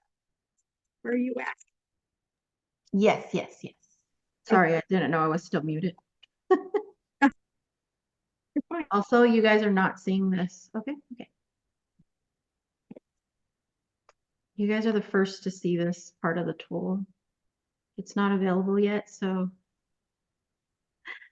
you didn't see it. Yay. Hold on, I want to see. I'm trying to find you. Oh, here you are. Okay. All right. Yeah. This is really exciting. I love this. So everybody in here needs to keep a secret. Say what? I said everybody needs to keep a secret if they saw me using it. I was using Oh yeah. You guys are getting like a sneak peek. preview. I had to learn how to use it myself before it goes out there. I was like, oh, now I get it. Yeah, show us. Okay, so once I have figured out myself, I will show you guys. I know it's easy, but I always have to remind myself because I don't get to play with it as fast as my brother does since he's the one that makes it. So, all right. So, we're pretty good. Are we ready? Yep. All right. So we had a slight ulterior motive of bringing you guys here, which is really fun. I'm really excited. I've like, you know how hard it is to keep a secret that you really want to tell? Yes. Oh my God. It's been hard. It has really been hard besides that thing that I just had. But so we had an ulterior motive to have you guys make a book because we want you to be ready for something. So if you have books already, you're going to make, you want to make more books, everything. Let's see, because Pam's here. She's part of it. I don't know if anybody else is here. I don't see anybody. No, you're not supposed to be watching my desk. I was just, I'm just playing along. You can. It's up to you. If you want to unpin now. But we do have a little ulterior motive. And we're really, really, really, really, really excited to announce that we are going to be having an event in May. Officially kicks off May 6th through the 9th. And it is called the Art and Junk Journal Retreat. And the first thing when Kristi approached me with it, I was like, oh, okay. I just don't want to have it like every other event that's been out there. And that was like our biggest thing. And let me go ahead and play a little something for you. And you can get an idea of what's going on in this retreat. I'm going to share my screen with you real quick. Make sure I do this right. There we go. All right.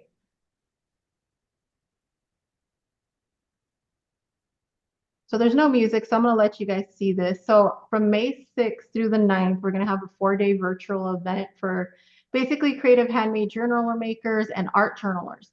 So if you've ever been to a summit, it's similar, but that was the first thing. I was like, I don't want to have a summit. I don't want to have it like every other summit.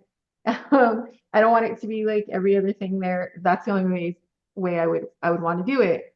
So the biggest difference, and I'm really excited about it, is that it is truly a deep dive into guided workshops, exploring your creative self, everything that a lot of people sometimes don't think of themselves as artists, but really, if you make anything, you're an artist, in my opinion. And I think that's the biggest thing about the retreat.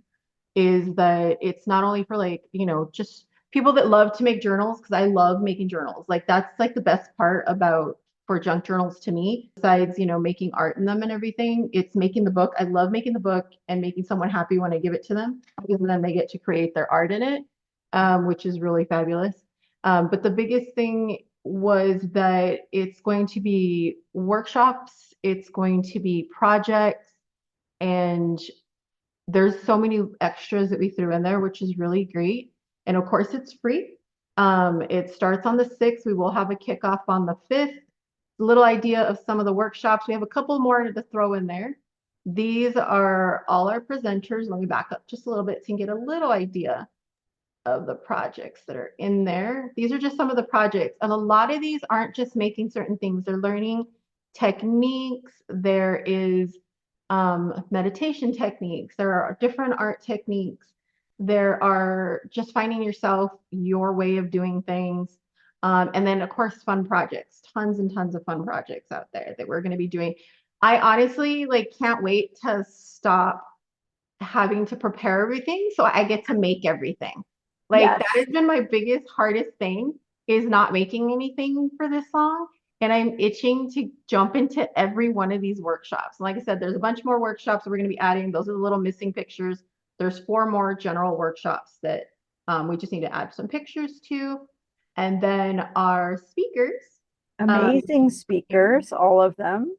Very much so. They're really, I can't believe Super some of the talented stuff people. that they've presented and thrown in for this retreat.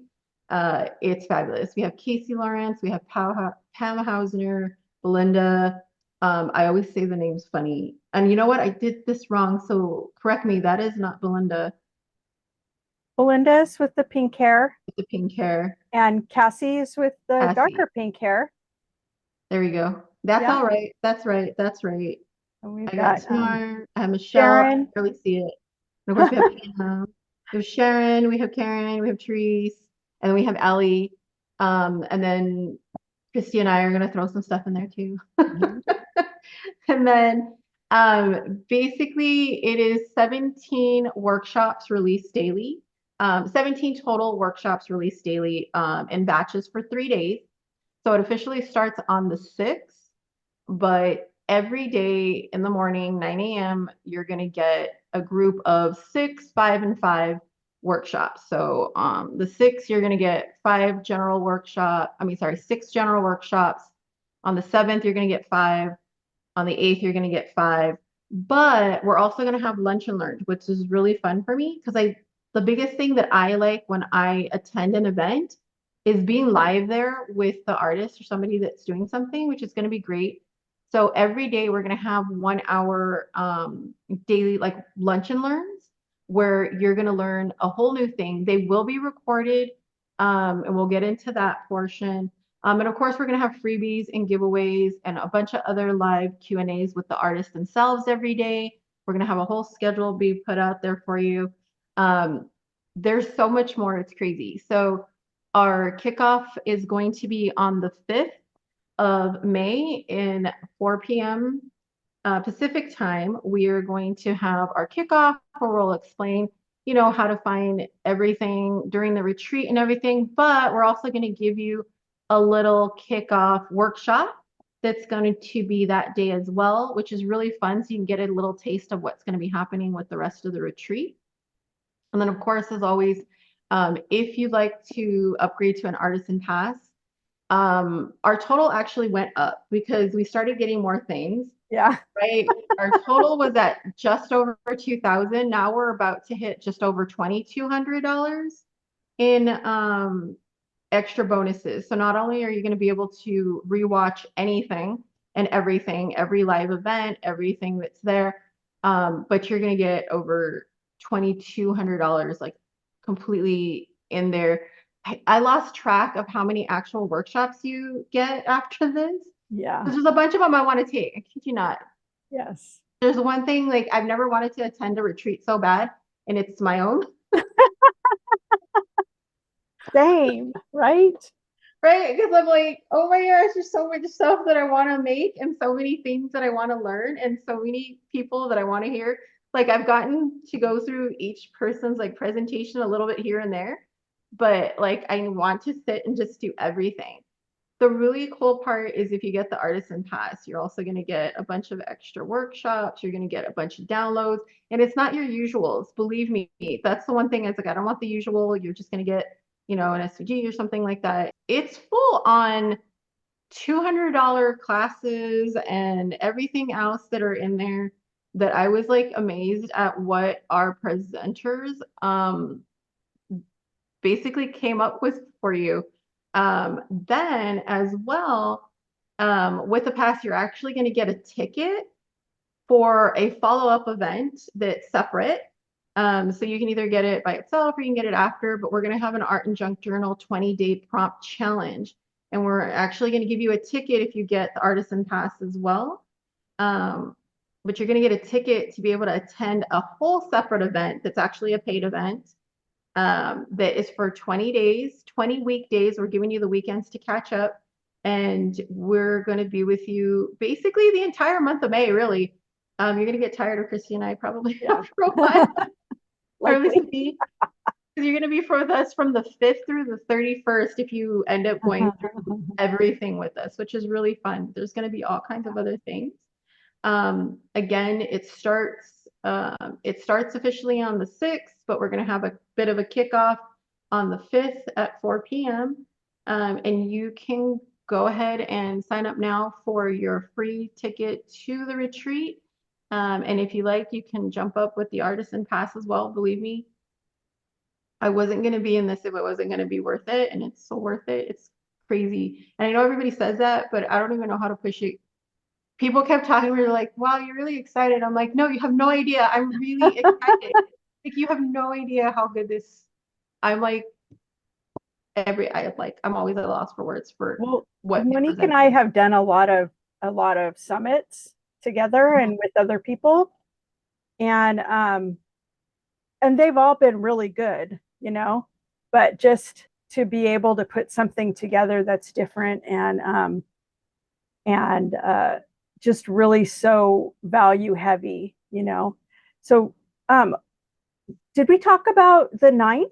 Because we're going to have all live artisan pass holders get a full live day where the lovely Pam will be teaching, and Monique and I will be teaching all kinds of different things that are exclusive to pass holders. You don't have to have the pass to enjoy it, but that is just an extra thing we wanted to give to you guys for that. And also, if you are interested in that and that sounds like something that you would love to do, then make sure that you grab the pass right when it pops up after you get your registration ticket, you know, because that's the cheapest it's going to be. We're still going to offer it all through the whole summit. Retreat. Sorry, Monique. I know. I hate the words. I love summits, but like, yeah. So, but all through the whole event, we're going to offer it, you know, but this is your chance to grab it for the cheapest price. And the final price is going to be like $133. And that's still like 90 something % off of the total value of the thing. So, yeah, if you want to do that, you want to hang out and you want to get that free ticket, you know, to the event afterward, and you want to go to the 9th and everything and see the lovely Pam teach us and us too, Monique and I, and you want to spend the day with us, then yeah, that was the biggest difference. That I was like, if people are going to pay us, I want to make sure they're going to pay us for something really, really cool. And that last day, the whole, basically from the 6th to the 8th is all dedicated, free, but the 9th is packed. It's from 10 a.m. to about 5 p.m. is when we finally end, I believe. But it's packed. It's a full day for just artisan pass holders, and it's all live. Another lunch and learn, but and 4 or 5 other workshops, more things. And the cool thing that I like about a lot of the workshops is one will kick you off into another, which is really nice. And that's what we wanted to do today. And that's why we had you start with your book, because you're going to want your book through the event. It isn't just what we just did. It isn't just, we're going to show you like, I mean, yes, we are going to show you how to make some books and things like that, but we're going to show you how to get in there. Because I think the biggest question a lot of people have, what do you do with the junk journal? What do you do with it after? How do you fill it up? Yeah, what are we doing with it? You know, like all of that, or entrepreneur wise, like how do I sell it? How do I do this? We go into all of that. And so you're going to use your books. You're going to use these, you're going to use your mini albums, like little taste of, oh, I didn't even show you these yet, Kristi. So little taste of some of what the things that like I'm those are teaching. so cute.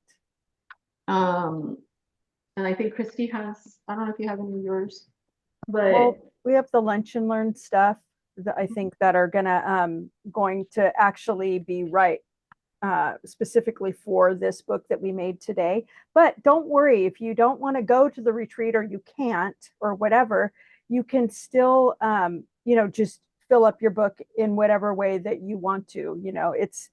That's why we wanted to give you like just a bare bones book that you can take with you, or that you could come and put more stuff into it.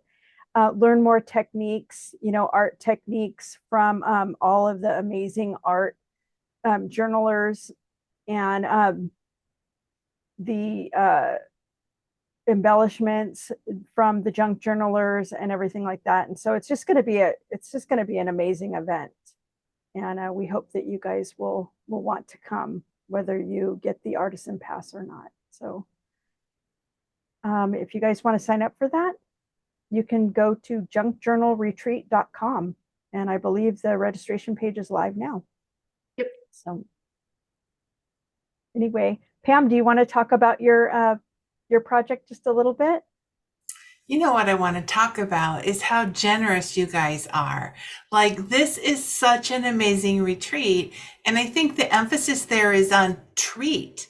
Like, this is such a treat. I've seen, a bit of the roster there to see what's being lined up for everyone. It's fabulous. And to offer it at such an accessible price, well, free, right? Free. But then if they want the Artisan's Pass, it's very accessible. I'm really excited about it. And like this junk journal retreat, like, I don't know of anything else like this. I've seen several retreats. I've been part of several retreats. Never seen anything quite like this. And I am so honored to be one of the presenters with this great crew of people and teachers that are contributing to this. So yeah, my part's gonna invite us into being fully present and being mindful with creating in our journals, because that's where my heart's at, right? And I think it's good. It helps us all to connect to them. And even the fact, like even this handmade journal that they've just made with us today, right?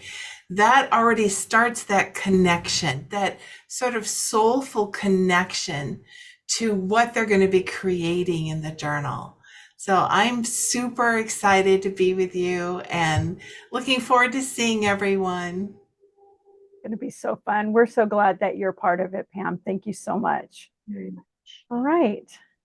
Yeah, some of the projects that I saw Pam's project and read a little bit, and I was like, oh. I can't wait to do Pam's project. Everything's like I keep looking at everybody's presentations and things like that, and all the workshops and stuff, and it's like it's a crazy amount of stuff. And then I know like for mine alone, the paper that I've been using, and that's not even all of it. Like that's part of some of the workshops and part of the stuff you're gonna get to be able to download. Yeah. That I use through like all my workshops. Yeah. The paper that I use today too is actually going to be, it's in the pass. And then like if that's just R2, so you can only imagine with all the speakers, everything else that has come in.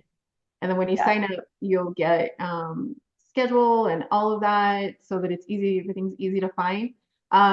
One of the biggest things that we changed a bit is that yes, there is a Facebook group, just because it's one of the easiest places to throw a group in, but our presentations are going to be Zoom. So if you don't want to be on Facebook, you have Zoom, everything. Like I said, if you buy the upgrade with the artisan pass. The lives though, right? Like the live streams and any live classes. Yeah, and then everything else is going to be on the website. So it's not going to be hard to find or anything like that. We want it to make sure it says like easy to get through everything as much as possible. Will today's workshop be available on replay? Yes, today's workshop will be available on replay. On my website, misfitcrafterstudio.com. I'm going to have it in the video section. Kristi's going to post a link in her Facebook group. So either one, you'll be able to find a replay of today's for sure. Yeah, actually what I'll do, I think what I'll do is just put it on the YouTube channel, and then just give everybody that. So it'll be everywhere. Yeah, it'll be everywhere. Just to make sure everybody knows about it. If you want to share it, it's all good. I have a lot of people that I kind of like, hey, well, how would you feel about this? And they're like, really? Because I've been wanting one for junk journals and things like that for a long time. And you don't see it as much. Like, you don't see events for junk journals and things like that. So it's going to be really fun. And like, I can't wait to make things. It's going to be fun. I can't say it enough. It's going to be so much fun. Okay, everybody, go sign up. junkjournalretreat.com. And it should just be right there. And if anybody has any questions, you guys can come off of mute and ask if you want to. And if you don't, we will let you guys go. Yeah, don't be afraid if you need to message us later too. Yep. We'll be available, and you'll be hearing more about it next week if you haven't already, or if you're still kind of like which one you want to do. I can tell you, if you're not sure if you're going to get the artisan pass, wait then for a sec before signing up free, so that way you get the best price. I'm always about getting people the best price. So wait a second just to see if you want to grab that artisan pass, but I'm going to tell you right now, just get it for the price that it pops up. Seriously. Yeah, it's a really. I always tell people that get it. Don't even wait the first time because it's never going to be offered you again, that price, whatever event that it is, it's always that way. So yeah. And then once you get it, you'll have access closer to the event for everything. So all of the presentations and all of that. And then the lives, you'll have access to the lives replays after the event is over if you're an artisan pass member. If you're not, yeah, if you're not, it's standard. It's standard. You'll be able to watch them for 24 hours, and they'll be on the same site. There's no hopping around. You'll still get the links. Those links will still be live for 24 hours for you to watch. Worksheets with all of the measurements and everything, and all of the exercises. You'll get worksheets with the artisan pass. So I highly encourage artisan pass, of course, because it's a great way to do it. And you'll be seeing some of your favorite makers sending out emails. So, you can always sign up with their links, give them a little credit for sending you over and all that. And then you can check out the following. We'll talk more about the follow-up event, which is great because you'll use everything you learned from the retreat and the follow-up challenge event, which is great because it'll keep you going and practicing what you learned.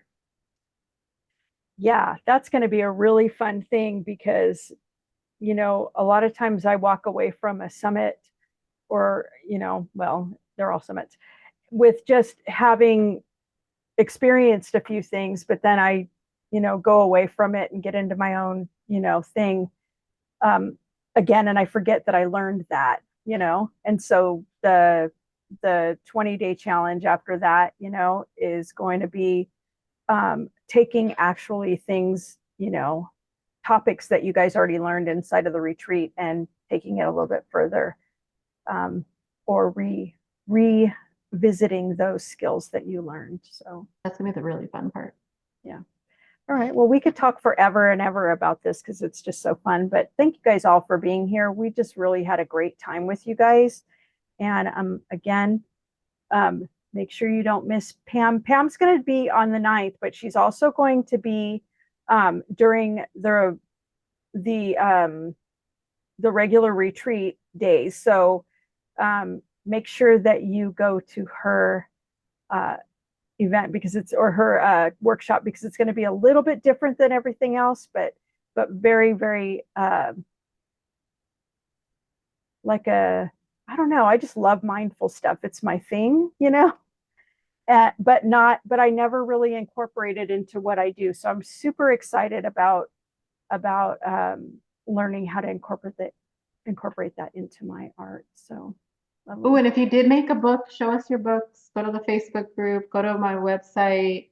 If you're part of my website, you know, go in your group and show us what you made. If you're on the Facebook pages, show us in your Facebook pages what you made. Let us know if you're coming. Yeah. Because we're really excited. Yep. I can't wait till the day it gets here. Yep. All right. So we should have the replay up probably within a day or so. And Oh, nice. that's it, right? Sorry. I was reading the thing from Michelle. Yes. All right, cool. All right. So I guess that's it. Yep.